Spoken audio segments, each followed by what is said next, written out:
What does wisdom look like? Maybe this is the picture that pops into your head. Gray hair, long beard, thick spectacles, all the knowledge.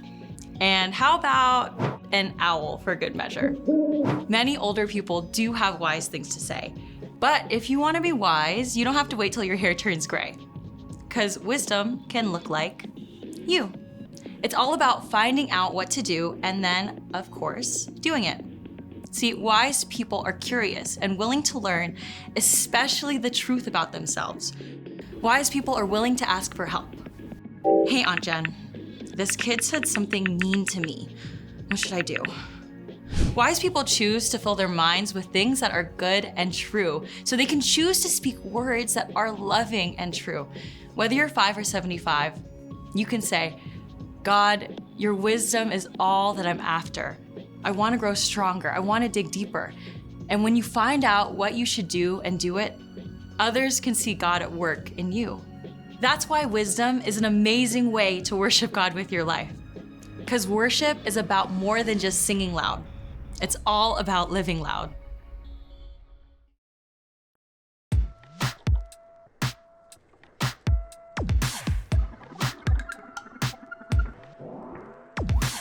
I've got so many questions. There's so much to learn that I don't know. I don't have a direction, but God, I know you show me where to go. You help me to see the best I can be. Now there's no stopping me. I wanna go further, I wanna go faster. God, your wisdom is all that I'm after. I wanna dig deeper, can't wait any longer. God, I know that you're making me stronger. Further, faster. I wanna go further. I wanna go further, faster. I've got so many questions. There's so much to learn that I don't know. I don't have a direction, but God, I know you'll show me where to go. You help me to see the best I can be. Now there's no stopping me. I wanna go further, I wanna go faster. God, your wisdom is all that I'm after. I wanna dig deeper, can't wait any longer. God, I know that you're making me stronger. Further, faster. I wanna go further. I wanna go further, faster. Your way is the good life. Won't you show me? Won't you show me? Lead me to do what's right. Won't you show me? Won't you show me? Your way is the good life. Won't you show me? Won't you show me? Lead me to do what's right. Won't you show me? I wanna go further. I wanna go faster. God, your wisdom is all that I'm after. I wanna dig deeper, can't wait any longer. God, I know that you're making me stronger. I wanna go further. I wanna go faster. God, your wisdom is all that I'm after. I wanna dig deeper, can't wait any longer. God, I know that you're making me stronger. Faster. I wanna go further. I wanna go further, faster. Check. Wait, where's the food color? Oh, hey, welcome to Story Lab. This week we're taking a look at the story of someone who wanted to dig a little deeper. Aha! Food coloring. Whew! Food coloring and Story Lab are like PB&J.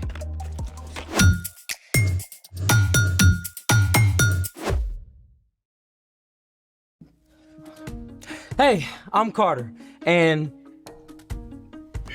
that's it. Okay, then I guess it's my job to let you know that all this month we're talking about ways that we can grow in wisdom, just like Jesus did.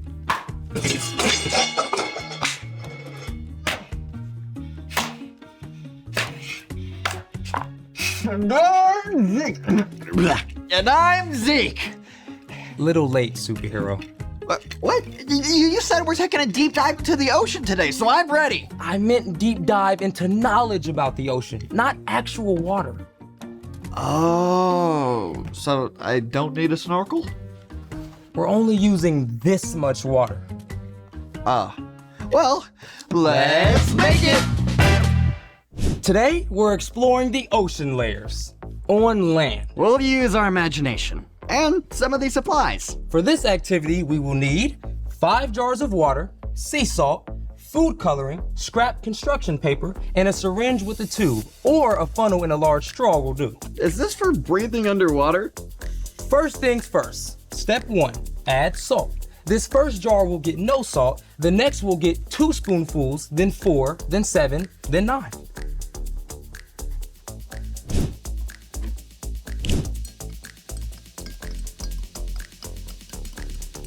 And 4. Now we move on to the next.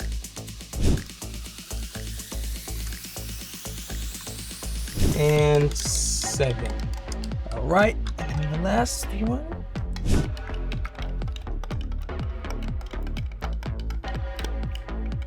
And 9. Excuse me, Zeke.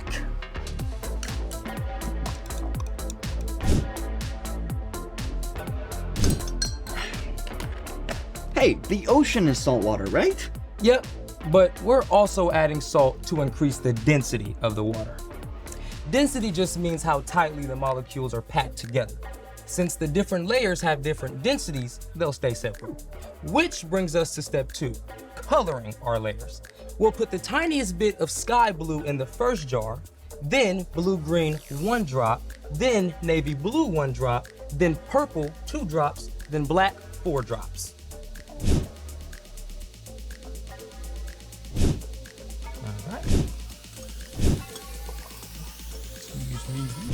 So I'm thinking the ocean layers go this way instead of that way. Step 3, the layers all go in here, carefully. Now, each colored salt solution represents 1 layer of the ocean. We'll start at the bottom with the darkest water, the trenches. Carter, I'm always willing to be in the trenches with you. Thanks, Zeke. Whew, it's so dark down in the trenches. Yep. 0 sunlight reaches the trenches. And the deeper that you go in the ocean, the higher the density of the water. There's so much we don't know about the deepest parts of the ocean, but we do know that sea cucumbers and starfish live there. All right.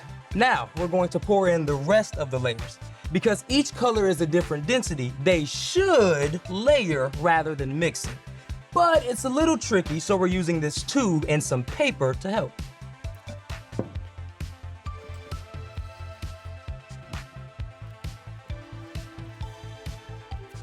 There.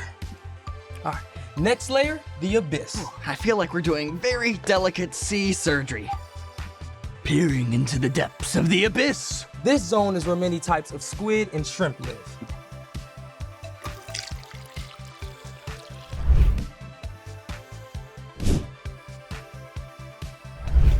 It all kind of looks the same. You know what we're missing? Light. Ah. There it is. You see? Yeah. All right, okay. Now for the next layer, the midnight zone.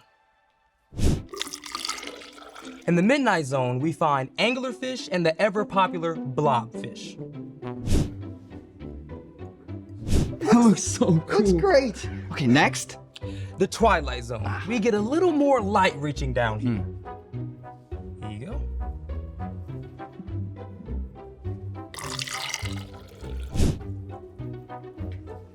The Twilight Zone, home of jellyfish and octopuses, octopi, octopodes. All right. And finally, the sunlight zone, our lightest solution both in color and density. You ready? Yep. Sunlight. Almost done. Yep. In the sunlight zone, we find sea turtles, clownfish, flying fish, manatees, dolphins, tuna fish, blue whales, and so Much. more.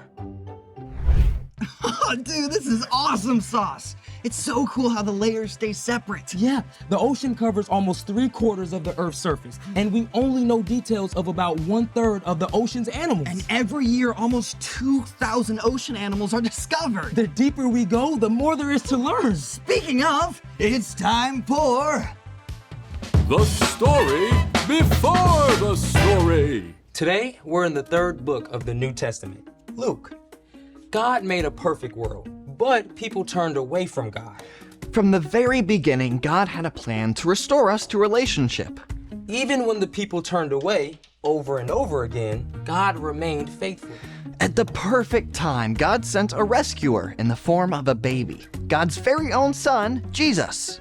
Even though he was God's son, Jesus was born to an ordinary family in an ordinary town. Which is where our story starts. Take it away. Hey everyone, I'm Brian. Jesus grew up in an everyday family in a small town. His family had traditions just like families today do special things each year to celebrate holidays. Every year, Jesus and his family would travel to Jerusalem to celebrate the Passover. During Passover, the Jewish people remembered how God delivered them from enslavement in Egypt. When Jesus was 12 years old, he journeyed to Jerusalem with his family, as usual. They probably spent the week with family and friends and very likely shared a special Passover meal together. At the end of the week, Jesus' family started the long trip home. But after the first day of travel, they discovered something. Jesus was nowhere to be found. You told him when we were leaving, right? Of course I did.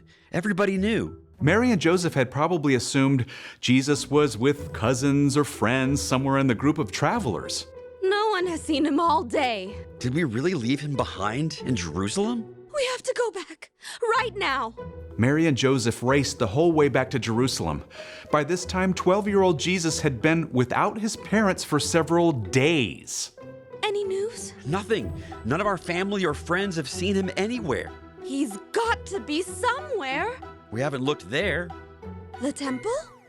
At last, Mary and Joseph climbed up to the temple, and sure enough, Jesus, my son!